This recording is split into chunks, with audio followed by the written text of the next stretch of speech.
গণমানুষের নেতা শাহজাহান চৌধুরী লোহাগাড়া সাতকানিয়ার নির্যাতিত নারী পুরুষ এবং শিশুদের নেতা শাহজাহান চৌধুরী লোহাগাড়া সাতকানিয়া চট্টগ্রামের মাটি ও মানুষের নেতা শাহজাহান চৌধুরী বৃহত্তর চট্টগ্রাম সহ সাতকানিয়া লোহাগাড়ার প্রতিটি সমস্যা সমাধানের সামনে থেকে নেতৃত্ব দিয়েছেন।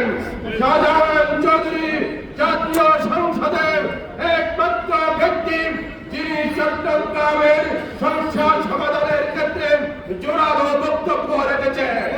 প্রিয় ভাইয়েরাম, আগামী 12 তারিখ জাতীয় সংসদ নির্বাচনে চট্টগ্রামের যে প্রার্থী রয়েছেন, সাতকানিয়া লোহাগাড়ায় যারা প্রার্থী রয়েছেন, আমি মনে করি শাহজাহান চৌধুরী 91 সালে নির্বাচিত হয়েছিল। শাহজাহান চৌধুরী 2001 সালে নির্বাচিত হয়েছিল। এই চট্টগ্রাম তথা সাতকানিয়া লোহাগাড়ার জনগণ আবার 2026 সালের 12 ফেব্রুয়ারি এই শাহজাহান চৌধুরীকে ইনশাআল্লাহ নির্বাচিত করবে। প্রিয় ভাইরাম, লাঙ্গল ধানের শীষ এবং নৌকার দেখা শেষ।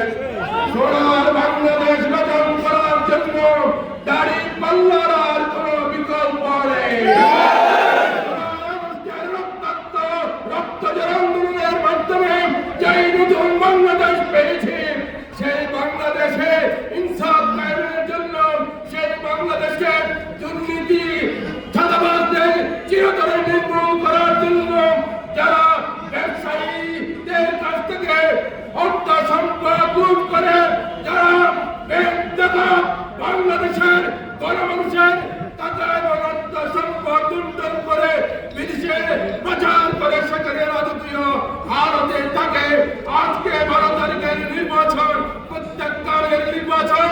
সেই 12 তারিখের নির্বাচন পারিবারিক রাজনীতি নিষিদ্ধের জন্য, কবর দেওয়ার জন্য নির্বাচন, ফ্যাসিস্টদের চিরতরে কবর দেওয়ার জন্য নির্বাচন। ভুল করি তাহলে ওই শীষের আদলে চট্টগ্রামে আবার ফ্যাসিস্টদের আক্রমণ হবে। তাই দেশের স্বাধীনতা সার্বভৌমত্বের সুরক্ষার জন্য একটি সুন্দর গণমানুষের গণতন্ত্রকে চিরস্থায়ী করার জন্য, জনতার শাসনের জন্য আসুন দাঁড়িপাল্লায় ভোট দিয়ে 11 দলের প্রার্থী শাহজাহান চৌধুরীকে নির্বাচিত করি। আসসালামু আলাইকুম।